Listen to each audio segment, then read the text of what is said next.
어느덧 한 해의 반이 지나고 7월의 첫 주일을 맞이하게 되었습니다.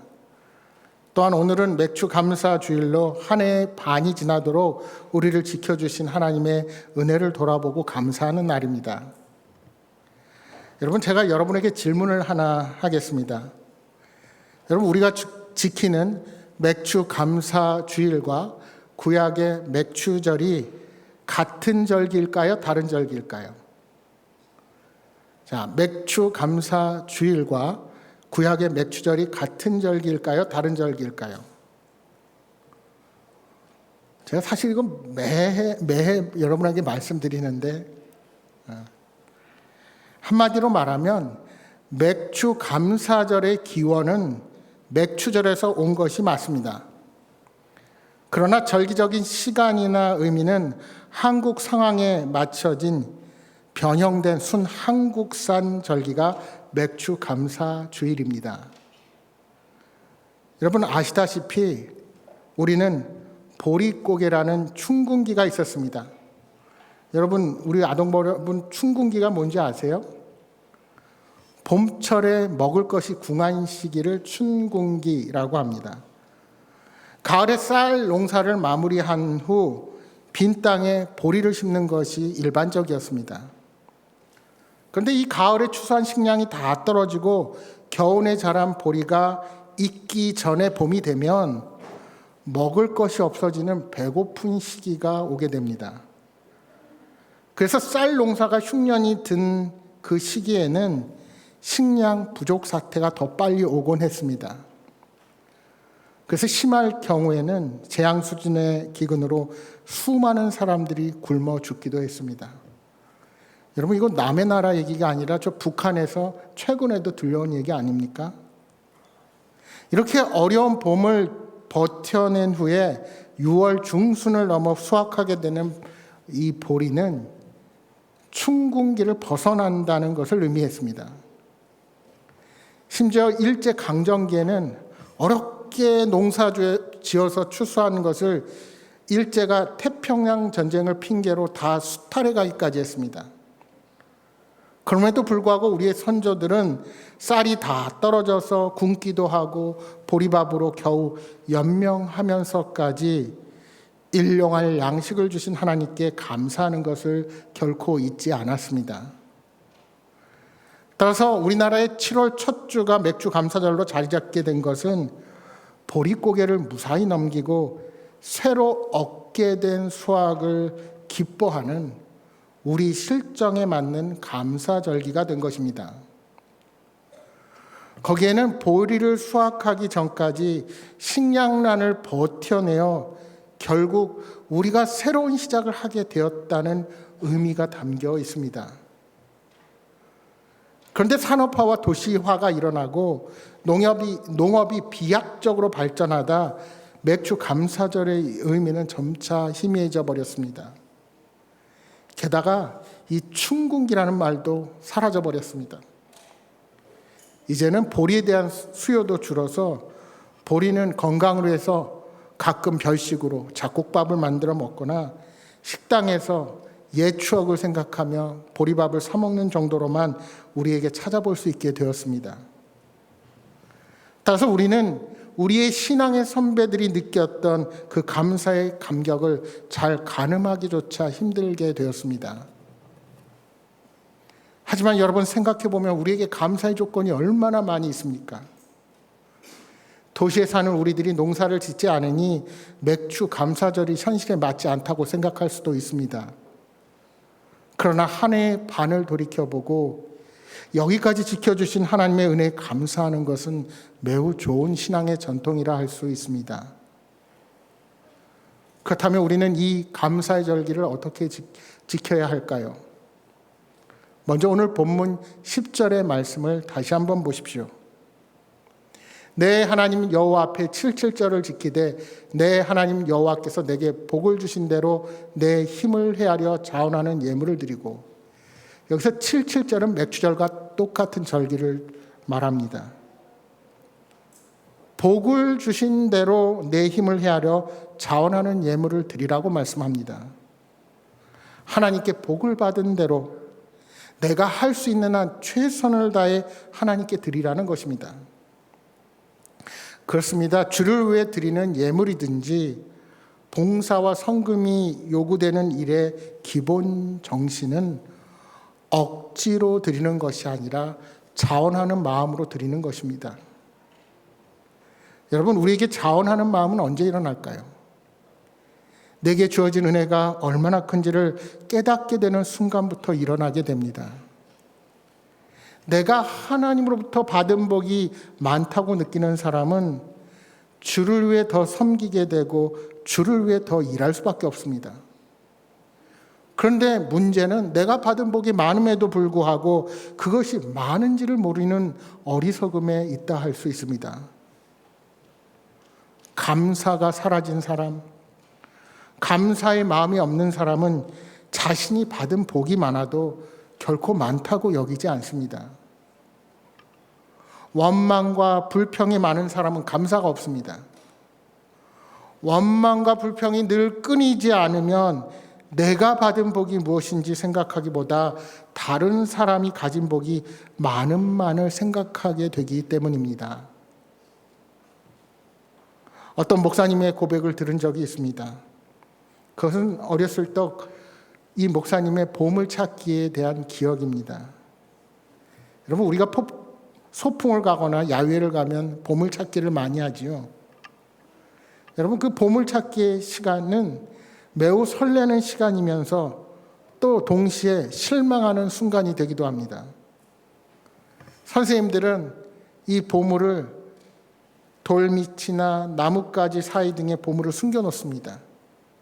그러면 아이들은 신나게 보물을 찾다가 무엇이라도 발견하면 찾았다 하고 소리를 치며 좋아합니다. 그런데 때로는 보물을 찾은 기억보다 내게는 이런 행운이 없나 하는 섭섭한 마음이 든 경우가 있었을 것입니다. 여러분, 본래 보물찾기는 보물을 찾도록 만들어 놓은 것입니다. 누구나 쉽게 찾도록 하는 것입니다. 만약 선생님이 아이들을 골탕 먹이려고 결코 찾을 수 없는 곳에 보물을 놓는다면 분명 그 선생님은 좋은 선생님은 아닐 것입니다. 오히려 아이들이 이 보물을 찾고 즐거워하는 모습을 보면서 함께 기뻐하는 것이 보물찾기의 참 의미일 것입니다. 여러분, 그럼에도 불구하고 우리가 보물을 찾으려면 우리는 평소의 방법에서 벗어나야 합니다. 여러분, 보물찾기도 좀 더 비싼 것 같은 경우 너무 쉽게 찾게 하면 재미가 없잖아요. 좀 어렵게도 합니다. 그러면 보물을 잘 찾는 방법이 무엇일까요? 그동안 익숙해진 것만 바라보지 말고 좀 어두운 곳을 보는 것입니다. 늘 중심만 보았다면 주변도 바라보고 늘 높은 곳만 보았다면 낮은 것도 바라보아야 합니다. 먼 곳뿐만이 아니라 가까운 곳에도 관심을 쏟아야 비로소 보이지 않던 것들이 눈에 보이기 시작합니다. 이처럼 우리는 보물찾기를 통해 우리 인생의 교훈을 얻을 수가 있습니다. 우리는 내 옆에, 내 가까이에 보물이 있다는 사실을 모르고 살아가고 있는 것은 아닌지, 엉뚱한 곳에서 보물을 찾으려다가 인생을 허비하고 있는 것은 아닌지 돌아볼 수 있는 인생의 지혜가 필요합니다. 그러니까 내가 평소에 하던 생각을 역으로 해보는 겁니다. 여러분, 어찌 보면 보물찾기는 우리 인생의 축소판인 것입니다. 존 클렐릭이라는 사람은 30년 경력의 법조인이지만 변호사 사무실은 망해가고 있었고 은행 계좌는 텅 비어만 갔습니다. 결혼 생활은 파경을 맞았고 아들마저 멀어져 갔습니다. 남은 것이라고는 외로움과 우울증뿐이었습니다. 그러던 어느 날 존 클렐릭은 어릴 적 할아버지의 말씀이 문득 떠올랐습니다. 내가 가지고 있는 것들에 감사하는 법을 배울 때까지 내가 원하는 것을 얻지 못할 것이다. 그리고 할아버지는 $1를 주시면서 감사 쪽지를 누군가에게 써보내면 내가 $1를 하나 더 주겠다고 하셨습니다. 그렇게 어려서부터 할아버지는 인간관계의 교훈을 가르쳤는데 이 사람이 이것을 까맣게 잊고 살았던 것이 기억났습니다. 그래서 그는 매일 감사 쪽지를 한 장씩 쓰기로 결심을 합니다. 가장 먼저 딸의 피아노 선생님에게 감사 쪽지를 보냈습니다. 그 다음에는 머리를 깎아준 미용사에게 썼습니다. 또한 수임료를 입금한 고객에게도 감사를 표현했습니다. 자주 가는 카페 아가씨에겐 이름을 기억해줘서 고맙다고 썼습니다. 대기 번호표 한 장이 아니라 한 사람으로 느끼게 해줘 고맙다고도 썼습니다. 그동안 관계가 멀어진 아들에겐 2년 전 선물 고마웠다라고 썼습니다. 그리고 오랜만에 아들과 점심 자리도 함께 했습니다. 아들은 $100가 들어있는 선물 봉투를 건네면서 예전에 아버지에게 빌렸던 것이라고 했습니다. 그는 아들에게 다시 감사 쪽지를 보냈습니다. 너에게 자랑스러움을 또 한 번 느끼게 해주어 고맙다. 그는 계속해서 누군가에게 이렇게 감사 쪽지를 써서 보냈고 그 효과는 눈에 보이는 곳에서 또한 보이지 않는 것에 이르기까지 다양했고 그의 삶은 크게 변화되기 시작했습니다. 그가 365번째 감사 쪽지를 쓰기를 마쳤을 때 그의 삶은 완전히 변해 있었습니다. 그래서 그는 감사로 인한 놀라운 경험을 모아서 365 땡큐라는 책을 집필했습니다. 여러분, 문제가 생길 때 원망하며 핑곗거리를 찾는 사람은 삼류의 인생을 살 수밖에 없습니다. 문제를 참고 인내하면 그보다 나은 이류 인생을 살 것입니다. 하지만 인류의 인생을 살기 위해선 어떠한 상황 속에서도 감사의 제목을 찾을 수 있어야 합니다. 바라기는 힘든 상황이 찾아올 때 내게 주어진 감사의 제목을 헤아리는 지혜로운 사람들이 되시기를 소망합니다. 계속되는 신명기 16장 11절 말씀을 다시 한번 보십시오. 너와 내 자녀와 노비와 내 성중에 있는 레위인과 너희 및 너희 중에 있는 객과 고아와 과부가 함께 내 하나님 여호와께서 자기의 이름을 두시려고 택하신 곳에서 내 하나님 여호와 앞에서 즐거워할지니라. 여러분, 여기 언급하는 사람들의 특징이 무엇일까요? 노비, 객, 고아, 과부 등등 이스라엘 사회에서 가장 힘없고 연약한 자들을 가리킵니다.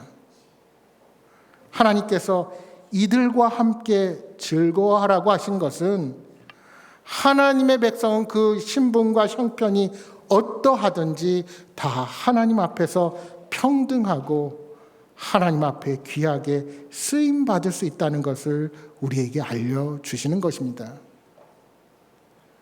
따라서 교회는 모든 성도들이 합력하여 선을 이룰 수 있어야 합니다. 누구 한 사람만 중요한 것이 아니라 여기에 있는 우리 한 사람 한 사람, 유아부터 모든 어르신들에 이르기까지 모든 사람이 다 우리 행복한 교회를 이루는 소중한 존재라는 사실을 결코 잊어서는 안 됩니다. 여러분, 우리가 세대 통합을 강조하는 이유가 여기에 있습니다. 교회 공동체는 가족입니다. 가족은 서로에게 영향을 주는 존재입니다. 서로를 향한 관심과 사랑 그리고 돌봄이 함께합니다. 여러분, 예배는 단순히 일방적으로 배우고 가르치는 것이 아니라 우리 안에 계신 하나님을 우리가 함께 느끼고 함께 소리 높여 찬양하며 함께 기쁨으로 하나님을 경배하는 것입니다. 특별히 레위기 23장에 동일한 이 맥추절을 설명하면서 19절 말씀에 보면 화목 제물을 드리라고 말씀합니다. 그렇다면 여러분, 구약 율법이 말하는 화목 제물의 특징은 무엇일까요? 레위기 7장 15절에 화목 제물에 대해서 이렇게 말씀합니다. 감사함으로 드리는 화목 제물의 고기는 드리는 그날에 먹을 것이요 조금이라도 이튿날 아침까지 두지 말 것이니라. 조금이라도 이튿날 아침까지 두지 말 것이라. 무슨 말일까요? 당시 소와 양은 비싸서 아무나 소유하는 것이 아니었습니다. 따라서 화목제는 주로 재력이 있는 사람들에 의해서 드려지곤 했습니다. 그런데 고기를 이튿날까지 두지 말라는 게 무슨 말입니까?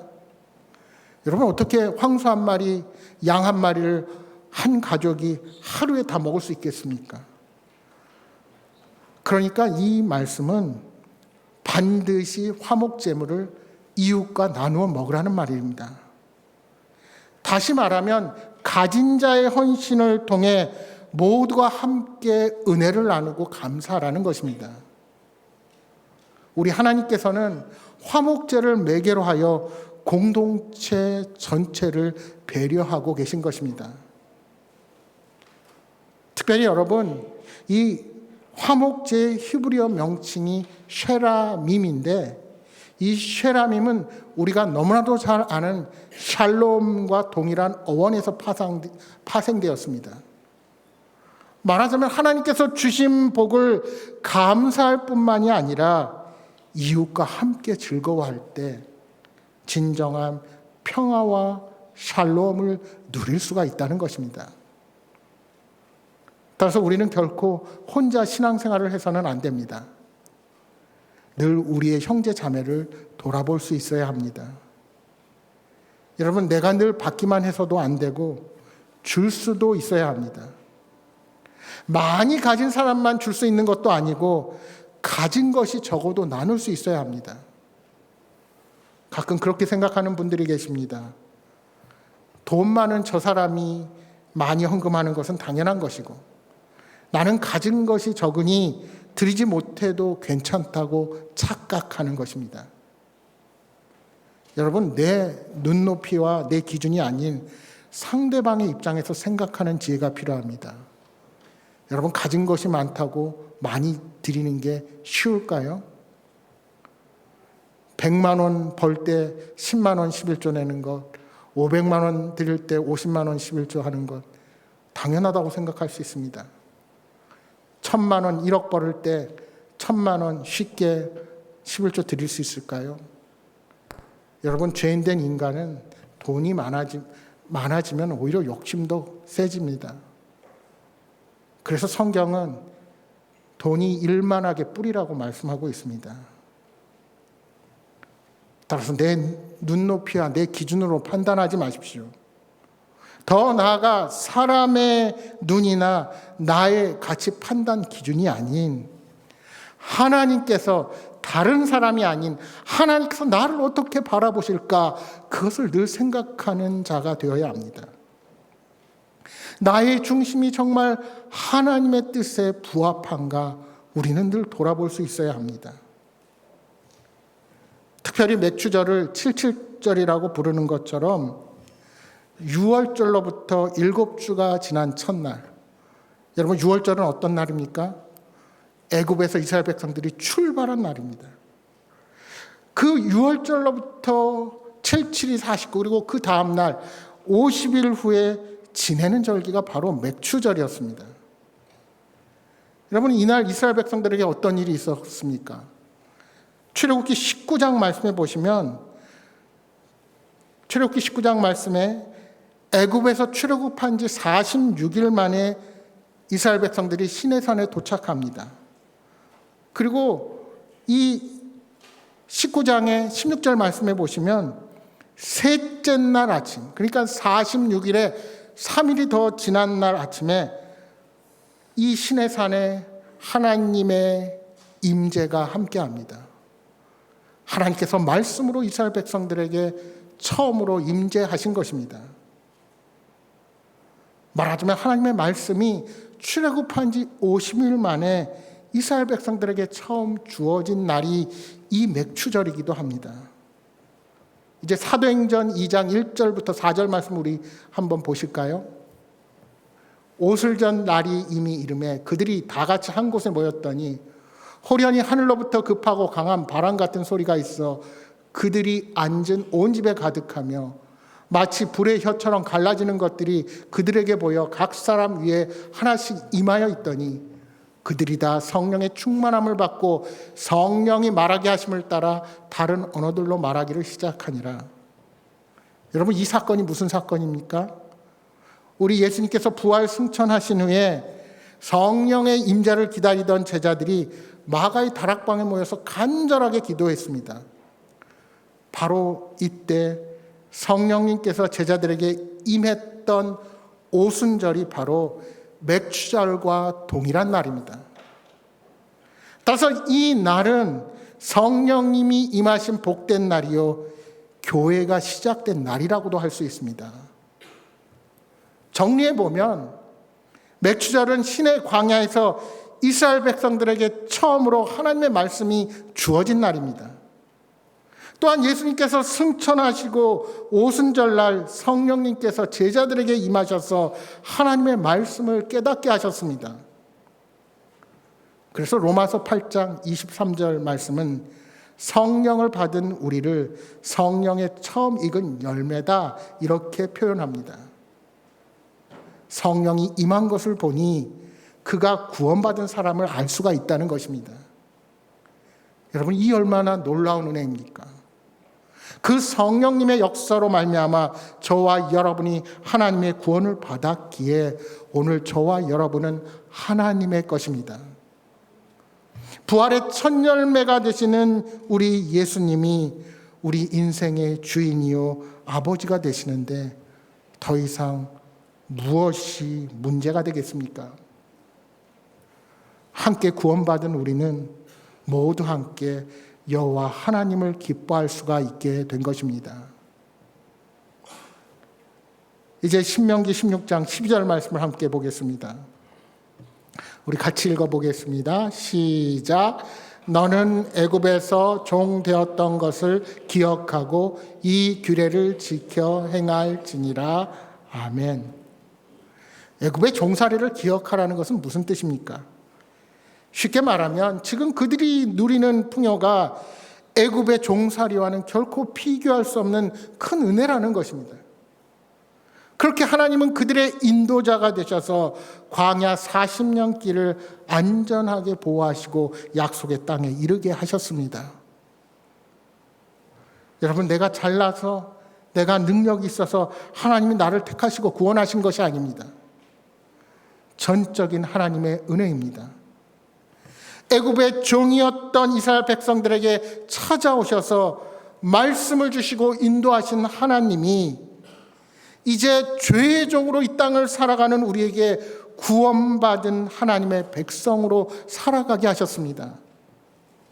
그 어떤 나의 노력과 나의 능력이 아닌 전적으로 하나님 편에서 주신 은혜로 말미암아 우리는 성령을 받아들였고 우리는 하나님의 자녀된 삶을 살 수가 있게 된 것입니다. 이러한 하나님의 은혜와 인도함을 아는 사람은 결코 아무렇게나 이 땅을 살아갈 수 없습니다.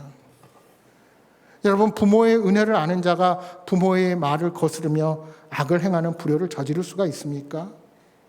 절대로 그럴 수 없습니다. 마찬가지로 하나님의 은혜, 하나님의 인도하심을 아는 자가 진정한 감사와 영광을 올려드릴 수 있는 것입니다. 김형익 목사님의 책 참 신앙과 거짓 신앙의 한 부분을 여러분에게 소개합니다.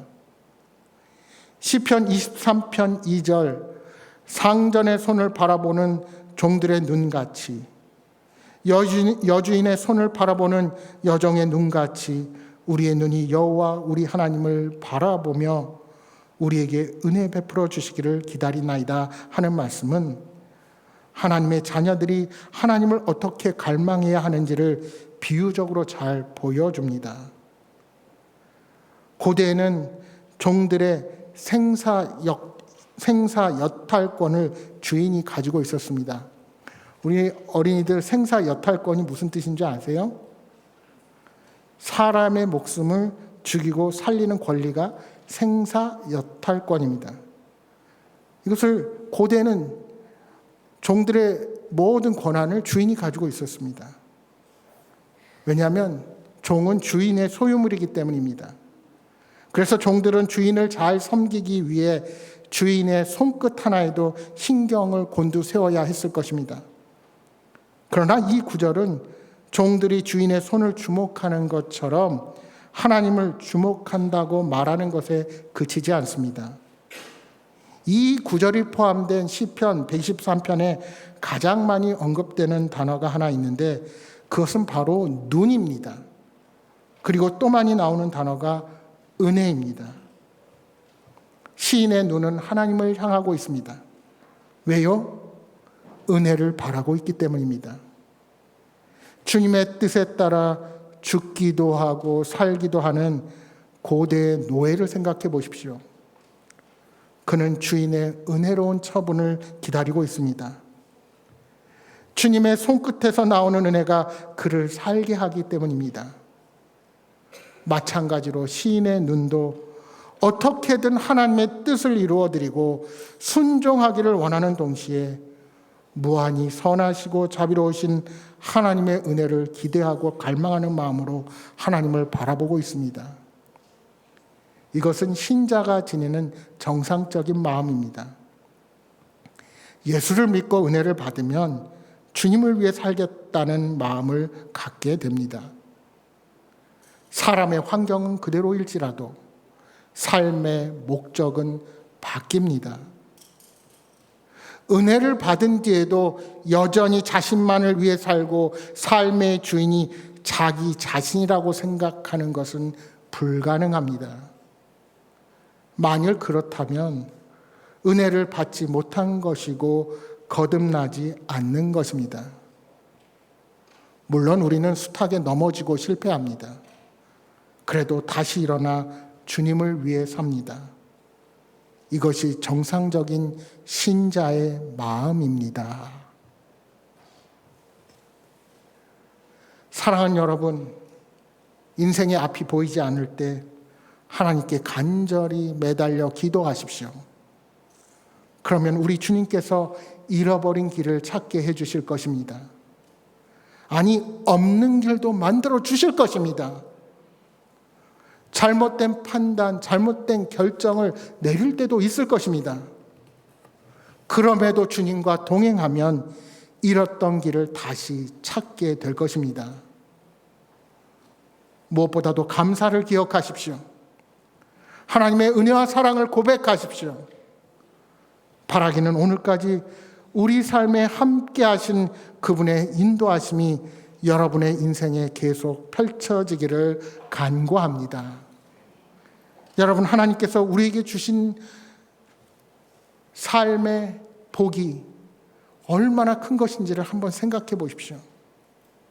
여러분, 하나님께서 왜 천지를 창조하실 때 마지막 날에 인간을 지으시고 그리고 나서 보시기에 좋았더라 하고 말씀하셨을까요? 그것은 하나님께서 우리 인간들을 위해 값진 보물들을 삶의 곳곳에 숨겨두시고 그것을 발견하고 기뻐하며 그것을 누리도록 하기 위해서였습니다. 그런데 우리는 그렇게 주어진 복을 헤아리고 찾으려기보다 내게 주어진 것이 별로 없다며 불평하고 원망의 시간을 보내고 있는 것은 아닌지 늘 우리 자신을 돌아볼 수 있어야 합니다. 바라기는 하나님께서 주신 복을 잘 헤아리고 주신 은혜를 생각하며 주를 위해 살아가시는 여러분 모두가 되시기를 소망합니다. 우리는 본래 가진 것이 하나도 없는 존재들이었습니다.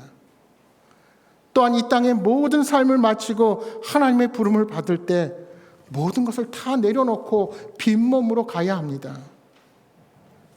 따라서 우리의 감사는 지금 주어진 나의 모든 것이 되어야 합니다. 적든 많든 지금 주어진 모든 것이 감사의 조건인 것입니다. 그렇게 생각하면 모든 것이 감사입니다. 2024년이 반이 지나가 버렸습니다. 여러분, 주께 받은 복을 헤아려 보십시오. 우리 주변을 돌아보십시오. 우리의 가족, 또 여기 있는 우리 모두가 함께 할 수 있다는 사실 자체가 기쁨이요 감사의 조건입니다. 사랑하는 여러분, 신실하신 주님을 의지하며 늘 감사의 삶을 살아가시는 여러분 모두가 되시기를 주님의 이름으로 축복합니다.